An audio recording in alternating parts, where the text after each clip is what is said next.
அனைவருக்கும் அன்பான வணக்கம். நீங்கள் கேட்டுக்கொண்டிருப்பது கதையலை. வாசிப்பவர் ஹேமலதா ஜெகநாத். திரு கல்கி எழுதிய பார்த்திபன் கனவு பாகம் 3 அத்தியாயம் 18. பராந்தகபுரத்தில்.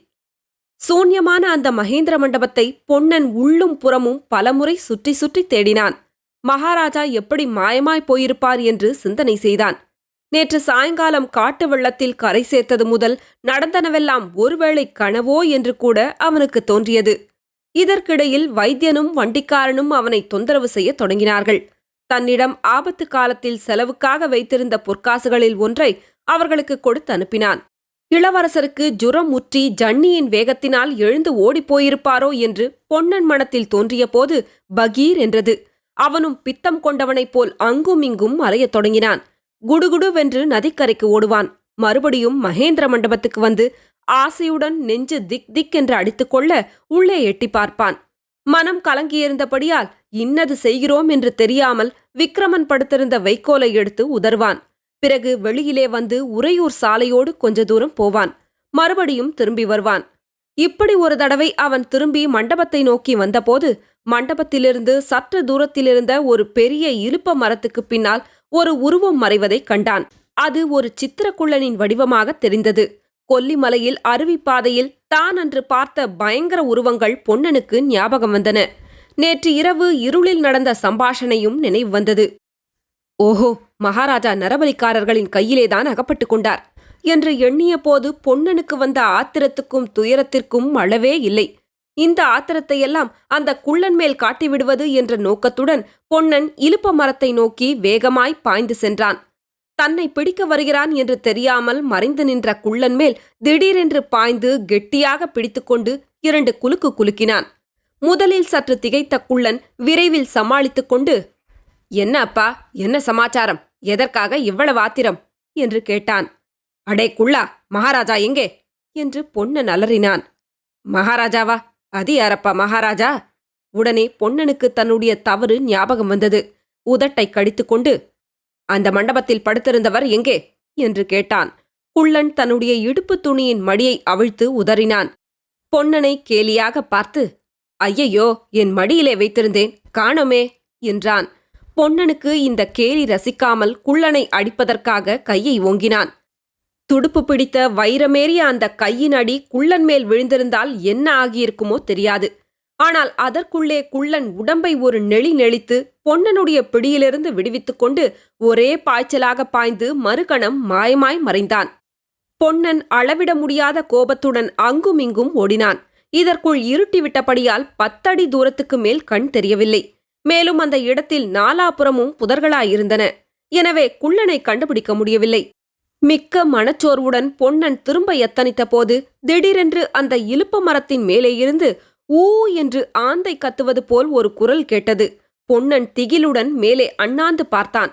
அடர்ந்த மரக்கிளையில் இருண்ட குள்ள வடிவம் காணப்பட்டது.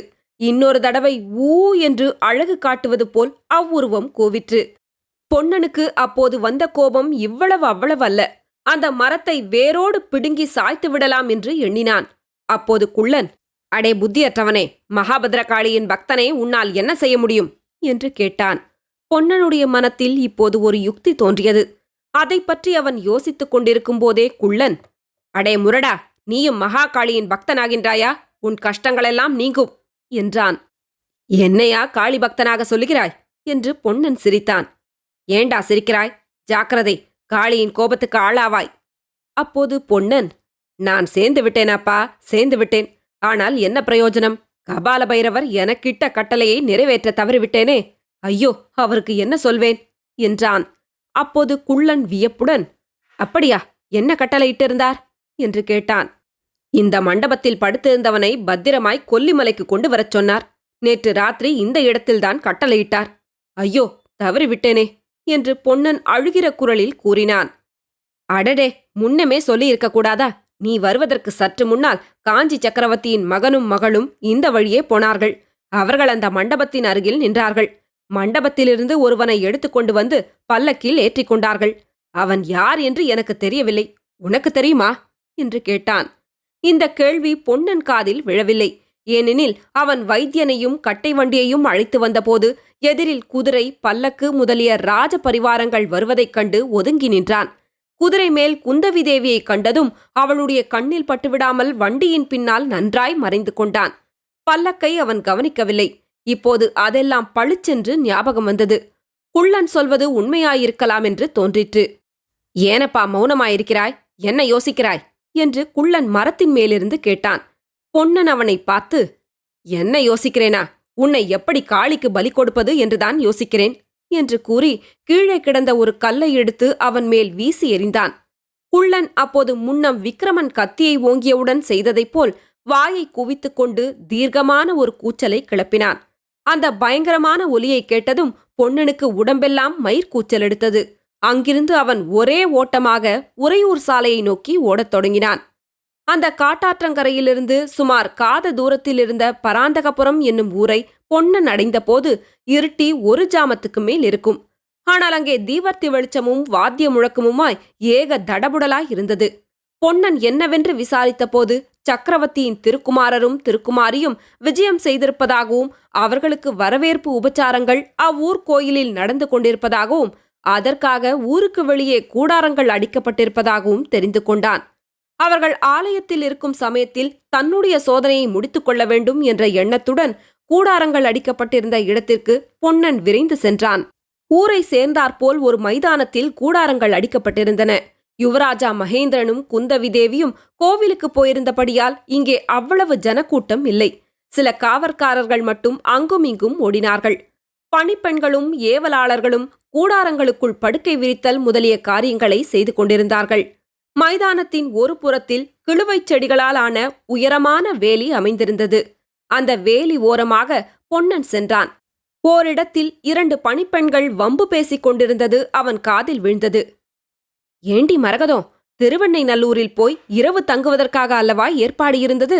இங்கே எதற்காக தங்கியிருக்கிறோம் என்று ஒருத்தி கேட்டாள். உனக்கு தெரியாதா என்ன?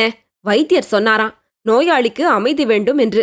பல்லக்கிலே நெடுந்தூரம் தூக்கிக் கொண்டு போனால் அவரது உடம்பு நெகிழ்ந்து கொள்ளலாம் என்றாராம். அதற்காகத்தான். ஆமாண்டி, அது யாரடி அப்பேற்பட்ட நோயாளி? அவனுக்காக இவ்வளவு தடபுடல் படுகிறதே. அவன் செண்பகத்தீவிலிருந்து வந்த ரத்தின வியாபாரியாம். தேவசேனன் என்ற பெயராம். மாமல்லபுரத்து வீதியில் நமது தேவியை பார்த்தானாம். உறையூரில் இருக்கும் தன் தாயாரை பார்க்கப் போவதாக சொன்னானாம். அவன் அந்த ஆற்றங்கரை மண்டபத்தில் அனாதையாக கிடக்கவே தேவி அவனை நம்மோடு உறையூருக்கு அழைத்துக் கொண்டு போகலாம் என்று பல்லக்கில் ஏற்றிக் கொண்டாள். அடி மரகதம், இதில் ஏதோ மர்மம் இருக்கிறதடி. என்ன மர்மோ? கட்டாயம் இருக்கிறது. இல்லாவிட்டால் வழியில் அனாதையாய் கிடந்தவனுக்கு இப்படி ராஜ வைத்தியமோ ராஜோபச்சாரமோ நடக்காதடி மரகதம். சிச்சி, அவனை இந்த ஊரிலேயே விட்டுவிட்டு வைத்தியம் பார்த்து அனுப்பி வைக்க சொல்லலாம் அல்லவா? நம்மோடு எதற்காக பல்லக்கிலேற்றி அழைத்து போக வேண்டும்? ஆமாண்டி தங்கோ, அதற்கு காரணம் இருக்கிறது. ஆனால் உனக்கு சொல்ல மாட்டேன். சொல்லாமற் போனால் நான் உன்னோடு பேசப் போவதில்லை. இல்லையடி, கோபித்துக் கொள்ளாதே. இங்கே கிட்டவா, சொல்லுகிறேன். யார் காதிலாவது விழப்போகிறது. சொல்லு பின்னே. உறையூர் ராஜகுமாரன் செண்பகத்தீவில்தான் இருக்கிறானாம். அவனை நம் தேவி காஞ்சிநகர் வீதியிலே பார்த்ததும் அவனை மன்னிக்கும்படி சக்கரவர்த்தியிடம் வேண்டிக் கொண்டதும் தெரியுமோ இல்லையோ? அந்த ராஜகுமாரனை பற்றி விசாரித்து தெரிந்து கொள்ளலாம் என்றுதான் பின்னோடு இந்த ரத்தின வியாபாரியை அழைத்து வருகிறார். ஓஹோ, அப்படியானால் உறையூருக்கு போன பிறகும் இவன் நம்முடன் வசந்த மாளிகையிலேதான் இருப்பானாக்கும். ஆமாம். ஏண்டி மரகதம், அந்த ரத்தின வியாபாரியை நீ பார்த்தாயாடி? பார்க்காமல் என்ன, நான் தானே அவனுக்கு மருந்து கொடுக்கிறேன். அவன் இளம் வயதாமேடி. ஆமா, அதனால் என்ன? ரொம்ப அழகாயிருக்கிறானாமே, முகத்தில் களை சொட்டுகிறதாமே. அதற்காக? எனக்கென்னமோ மரகதம் கொஞ்சம் கூட பிடிக்கவில்லை. அப்படிப்பட்டவனை நமது தேவி தன் பக்கத்தில். அடி பாவி, தேவியை பற்றி ஏதாவது சொன்னாயோ உன் நாக்கை சுட்டு விடுவேன். சண்டாளி, தேவியை பற்றி நான் என்னடி சொன்னேன்? ஏதோ சொல்ல ஆரம்பித்தாயே. சி, தேவியை பற்றி சொல்வேனாடி? அப்படிப்பட்ட இளம் ரூபவானுக்கு பக்கத்தில் உன்னை கொண்டு போய்விட்டு மருந்தும் கொடுக்க சொன்னால் நீ லேசுப்பட்டவளாடி. பெரிய மாயக்காரியாச்சே. வேறு ஏதாவது மருந்து கொடுத்து விட்டாயானால்? ஐயோ, கிள்ளாதேடி. இப்படி பேசிக்கொண்டே பணிப்பெண்கள் இருவரும் வேலி ஓரத்திலிருந்து அப்பால் போய்விட்டார்கள். பொன்னன் மேற்கண்ட சம்பாஷணையை ஒரு வார்த்தை விடாமல் மிகவும் கவனமாய் கேட்டான். அவன் மனதில் வெகு காலமாக அறிந்திராத மகிழ்ச்சி உண்டாயிற்று. இன்னும் கொஞ்ச தூரம் வேலி ஓரமாக போனான். ஒரு கூடாரத்தில் கொஞ்சம் கலகலப்பாய் இருந்தது. அங்கே வேலியை சற்று விலக்கிக் கொண்டு உற்று நோக்கினான். தீவர்த்தி வெளிச்சத்தில் கட்டிலில் விக்ரமன் படுத்திருப்பதும் பக்கத்தில் வைத்தியர் உட்கார்ந்து கையை பிடித்து பார்த்து கொண்டிருப்பதும் தெரிந்தது. சற்று நேரம் உற்று பார்த்து கொண்டே இருந்துவிட்டு பொன்னன் அங்கிருந்து திரும்பினான். தொடரும். கதையலை உங்களுக்கு பிடிச்சிருந்ததுன்னா உங்க நண்பர்களோடும் உறவினர்களோடும் பகிர்ந்துக்கோங்க. நன்றி.